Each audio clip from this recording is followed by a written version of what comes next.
NAVEX reported that compliance is highly or moderately engaged across several business process topics such as reputational harm, data breach, or mergers. Notwithstanding this finding, however, compliance is often brought late into the process. What a surprise. In the merger and acquisition area, NAVEX reported that compliance was not adequately engaged in a timely manner, and even 1/5 of the respondents noted that they were never engaged in company mergers and acquisitions. And we have argued for a long time that not only does compliance have to be engaged early in the due diligence process for a merger and acquisition, but in terms of the integration planning, and now with the incentives created for post-acquisition integration and self-reporting as a way to escape any kind of liability, it's even more important that compliance has a seat at the table in the integration process. Global companies face unprecedented risks and challenges in today's economy. To mitigate these legal and economic risks, companies are rapidly embracing and elevating the importance of robust ethics and compliance programs to promote positive corporate citizenship. On Corruption, Crime, and Compliance, you'll hear from industry leaders and insiders about how to create effective ethics and compliance programs that will mitigate risks and maximize financial performance. Here's your host, Michael Volkow. Welcome, Michael Volkow here for another episode of Corruption, Crime, and Compliance, back from Sicily in the United States, in Del Mar. Today we're going to talk about NAVEX's recent report on the state of risk and compliance programs. In general, there was a lot of positive news, but some surprising gaps when you look at it. These are issues that just don't seem to cross our radar screens, but I'm really surprised to see some of them, and we'll talk about them as a result. Now, NAVEX obviously delivers quality studies and important insights on ethics and compliance topics. This 2024 State of Risk and Compliance Programs is a comprehensive report on current trends and practices involving risk and compliance management. The report reflects the survey results from over 1,000 respondents globally who influence or manage their organization's risk and compliance programs. So there's a risk perspective here, and there's also compliance programs here. Over half of the respondents came from the United States, 56%, while others came from the United Kingdom, 12%, France, 11%, and Germany, 11%. The respondents also were from a broad cross-section of companies in size and industry. So as an overarching and initial matter, NAVEX reported on continued progress by compliance programs in the sense of becoming more mature. And they apply the compliance program measurement scale, the 1 to 5 scale, developed by the Ethics and Compliance Initiative, which is a really good scale in terms of measuring maturity and how well developed the program is. Approximately half of the respondents stated that their compliance program was in one of the top 2 maturity tiers for compliance programs. Under the ECI standard, that's managing or optimizing. Only 22%, 1 out of 5, stated that their program was in one of the 2 lowest tiers, underdeveloped or defining. But interesting in terms of people self-measuring, self-reporting in such a positive way. Now, interesting related findings. Less mature compliance programs were associated with lower likelihood of employee reporting. The majority of respondents, 77%, said their employees would most likely make a report of misconduct internally, rather than going, let's say, outside and reporting to the government or taking advantage of a whistleblower program, which I think is interesting. But the more important correlation is that maturity is associated with employee reporting. The more employee reporting, there's an associated connection with a mature compliance program, which makes sense. In other words, they receive information, employees are willing to provide such information, and I think that's an important aspect of the report. Now, despite the steady state of compliance program maturity, the NAVEX survey uncovered a number of important gaps in compliance programs, and some of which I just find difficult to understand in today's environment, and given all the attention and focus on compliance program elements and the required compliance program elements. For example, only 61% of the respondents said their organization has a hotline or whistleblower internal reporting channel. And I find that hard to believe. I just cannot believe that almost every company we come into contact with has got some kind of internal reporting system. I'm not saying it's the most mature, but they have some kind of internal reporting hotline, usually involving emails, electronically, or even telephone. So this to me is just surprising. So fewer, 55%, said their organization has a non-retaliation policy. And I think when you promote your employee reporting, every time you mention your employee reporting system, you have to reiterate, like we tell everyone, your non-retaliation policy and your commitment to it. And then only 64% said training on ethics and a code of conduct was planned in the next 2 to 3 years. To me, that's something that should be almost not annual, but at least once every 2 years that everybody should take it. And frankly, it should be made available on a regular basis, but even more, annually. If you're going to do sanctions compliance, which is mandated every year, you should be able to do an ethics and compliance code, update, refresh, whatever, every year. Now, let's talk about some other issues that there were surveys on, and I want to sort of focus on some of these, which are right sort of in areas that I write about a fair amount and comment on.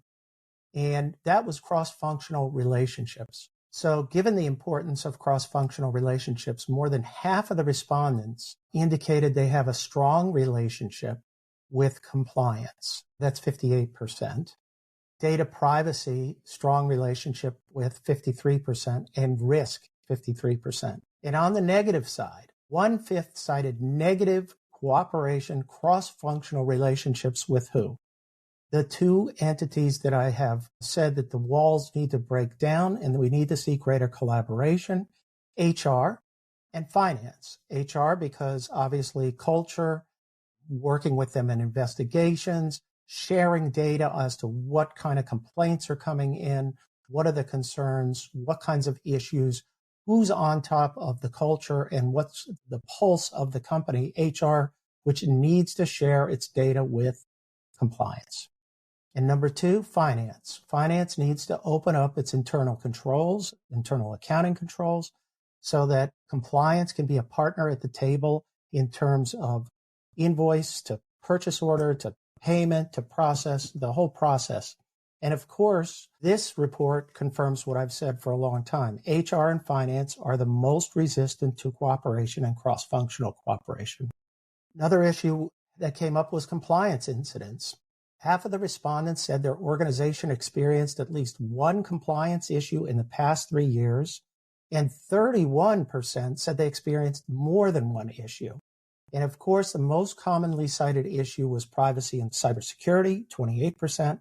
The second most cited issue was regulatory or stakeholder demand, or ESG transparency and reporting, and that was 17%. Now that seems to me, the second issue seems to be more of an issue with regard to in Europe, which was a significant amount of the survey respondents, but cybersecurity in the United States, clearly the number one risk, clearly across the globe, the number one risk. I also was surprised that there was 31%, 1/3 said that they had compliance incidents, more than one issue in the last 3 years. Compliance engagement and merger and acquisitions. NAVEX reported that compliance is highly or moderately engaged across several business process topics such as reputational harm, data breach, or mergers. Notwithstanding this finding, however, compliance is often brought late into the process. What a surprise. In the merger and acquisition area, NAVEX reported that compliance was not adequately engaged in a timely manner, and even 1/5 of the respondents noted that they were never engaged in company mergers and acquisitions. And we have argued for a long time that not only does compliance have to be engaged early in the due diligence process for a merger and acquisition, but in terms of the integration planning, and now with the incentives created for post-acquisition integration and self-reporting as a way to escape any kind of liability, it's even more important that compliance has a seat at the table in the integration process. So let's go to a couple of other issues. We had third-party risk management, of course, always a top issue for people to focus on. And only 69% of the respondents cited their organization's monitoring and risk management of third parties as at least good. 3 out of every 10 organizations experienced challenging circumstances related to this. Respondents cited challenges in continuous monitoring of the supply chain, and approximately 11% of the respondents noted that their program was poor with respect to ongoing monitoring of third parties. Just under half of the respondents offer third parties access to their company's internal reporting system. We also had some interesting findings with regard to ESG programs. Roughly half of the respondents who are knowledgeable about ESG stated that their organization uses purpose-built technology to administer ESG disclosures, 55%, employee equity and inclusion, 54%, responsible supply chain, 53%, and resource footprints, 51%. A third of the respondents, 33%, stated that their organization conducts a materiality assessment and has identified ESG risks. Again, I think a lot of this was dictated more by companies, I would say, outside the United States, but we didn't get a breakdown on that. But I bet you it's more of that, given the sort of, I would say, broader embrace of the ESG issue outside the United States. Board engagement. NAVEX reported that strong board engagement correlated with positive metrics on the compliance and risk analysis. 2/3 of the respondents said their board receives periodic reports on compliance matters. Notably, 1/3 of the respondents indicated that the board does not receive periodic compliance reports. And that to me is a disturbing result. Artificial intelligence popped up its ugly head here with regard to training, and with the rapid development of artificial intelligence, approximately 40% indicated they were planning training on AI issues in the next 2 to 3 years. I think that number will go up with time.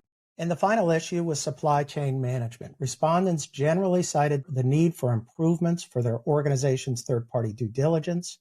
For the most part, organizations were strong for activities that occur before or at the start of the relationship. In other words, setting contract terms, business rationales, enhanced due diligence, and tracking and addressing red flags. Many identified weaknesses in their processes related to continuous monitoring, like we mentioned earlier, and risk management throughout the lifespan of the third-party relationship.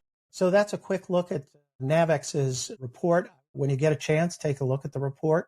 It's definitely worth reading and see what you think, but NAVEX can always be counted on giving us important insights. And take a look at the gaps that are cited here and double check your own program with regard to these issues. And as always, we're ready to help and support you in anything you may need in this area.